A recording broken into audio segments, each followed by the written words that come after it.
လက်နဲ့အရက်ဆိုင်ကနေတင်းစီရပြီးထုတ်ပြန်ထားပါတယ်။ရောင်ငံဘက်မြန်ရောင်ငံအောင်ပိုင်း9ရက်မှဘေးကလမ်းပေါ်တပြားပါဒီဖက်လာစစ်ရဲ့နေရာ yes စီနီယောမာရီယောအကုန်ပြောင်းခိုင်းတာစင်ကအကောင့်30ကျော်တယ်လို့နောက်ထပ်အုပ်ရှိပေမျိုးကန်တုံးကမြို့တော်ကိုပြောပါတယ်တီခေယာဒေတာကိုကေယမူဒါကဆောက်ကိုဘရောင်းမြို့နယ်အတွက်တက်ကူအပြည့်မပေးဘူးဒီတိုင်းပစ်ထားတယ်ဆိုတော့စီနိုမမျိုးရိုက်နေရဒီနဲ့လေရင်ပုံကျဲတာတွေကိုအဓိကလုံလာနိုင်တယ်လို့လည်းနားတဲ့သူတွေကတုံးတက်ပြောဆိုနေကြပါတယ်နောက်ကျိုးစကန်ကြပြီးတဲ့နောက်မှာတော့တိတ်တိတ်ဖြေပြောင်းနေတာဖြစ်ပြီးစစ်စစ်အတွက်ပြင်ဆင်နေတာလို့သူထွက်လာတော့မဟုတ်ပဲတီဗီကအများကြီးပဲ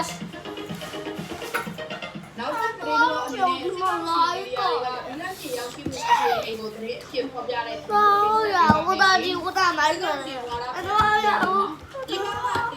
ဒီလက်ကြီးရှေးပဲနေကျူးလိုက်တရေအဖြစ်တင်ဆက်ပေးကြပါတယ်ဒီကနေ့ဧပြီလ17ရက်နေ့ထို့မြောက်ဒီမိုင်းရဆောင်ရအာဒါပဲလားဆိုတာတော့တူတူကြည့်လိုက်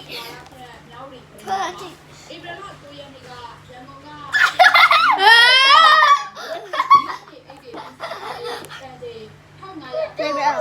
ပြန်ပြတန်ချိန်ထောင်လာတာဒီကောင်ကဖြစ်ပြီးဈေးကွက်အတွင်းပြန်မျိုးနိုင်အောင်ဆောက်ရွက်ပေးပြီးဟုတ်တယ်အတွက်လိုအပ်တဲ့ပြည်သူတွေကိုဖြစ်နေတယ်ဟဲ့နိုးနေတယ်အဲ့ဒီဘောချာတဘောချချီချဆက်ရောက်လာမယ်လို့ဖော်ပြထားပါတယ်